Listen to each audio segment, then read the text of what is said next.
Hello friends, welcome to சமையல் வாசம். இன்றைக்கி நம்ம சேனலில் 1 பாட் ரசம் சாதம் எப்படி செய்கிறதுன்னு பார்க்கலாம். அதுக்கு 1 டம்ளர் அரிசி, நார்மல் சாப்பாட்டு அரிசி அல்லது பச்சரிசி எடுத்துக்கலாம். இது 200 கிராம் இருக்கும்.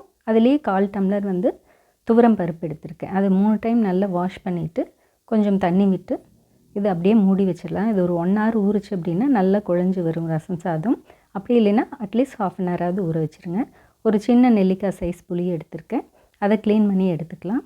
எடுத்துகிட்டு அது கொஞ்சம் வார்ம் வாட்டர் ஊற்றி அதை ஊற விட்டுடலாம். அப்போ தான் புளியோட பல்ப் நல்லா கிடைக்கும். ஸோ அப்படியே ஊறட்டும்.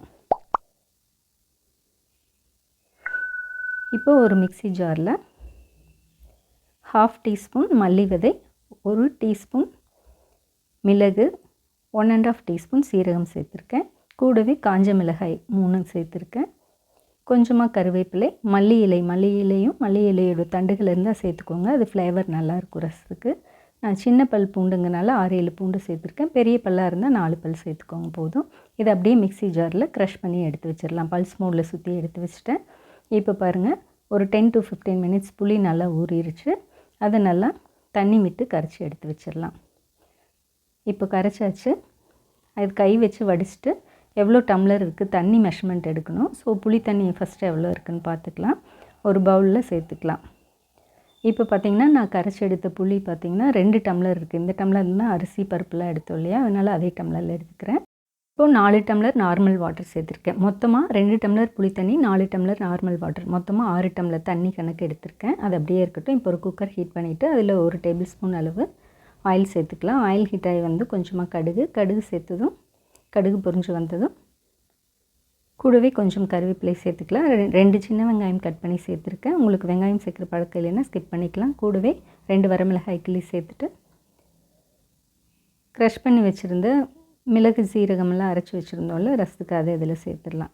மிக்ஸ் பண்ணிவிட்டு கூடவே கொஞ்சமாக பெருங்காயத்தூள் சேர்த்துக்கலாம். ஒரு 1/4 டீஸ்பூன் சேர்த்துட்டு 3 மீடியம் சைஸ் தக்காளி சேர்த்துருக்கேன். பெருசாக இருந்தால் 2 தக்காளி சேர்த்துக்கோங்க. சேர்த்து அதையும் ஒரு நிமிஷத்துக்கு நல்லா வதக்கிடலாம்.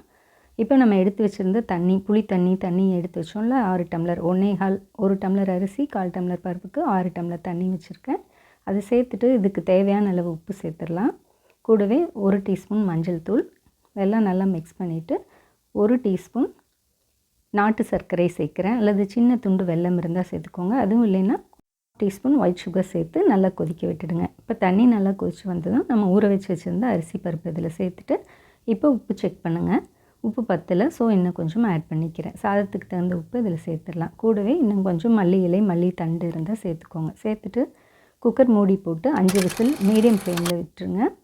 பாருங்கள், இப்போ 5 விசில் ப்ரெஷர் ரிலீஸ் ஆனதுக்கப்புறம் தான் எடுக்கணும். எடுத்தோம்னா இந்த மாதிரி நல்ல ரசத்தோட சாதம் சூப்பராக ரெடி ஆகிருக்கும். 1 பாட் ரசம் சாதம் ரொம்ப சூப்பராக இருக்கும். நல்லா மிக்ஸ் பண்ணி விட்டிங்கன்னா நல்லா குழஞ்சி சாதம் சூப்பராக இருக்கும். நம்ம தனியாக சாதம் ரசம் வச்சு பெசிச்சா கூட இந்த அளவுக்கு இருக்காது.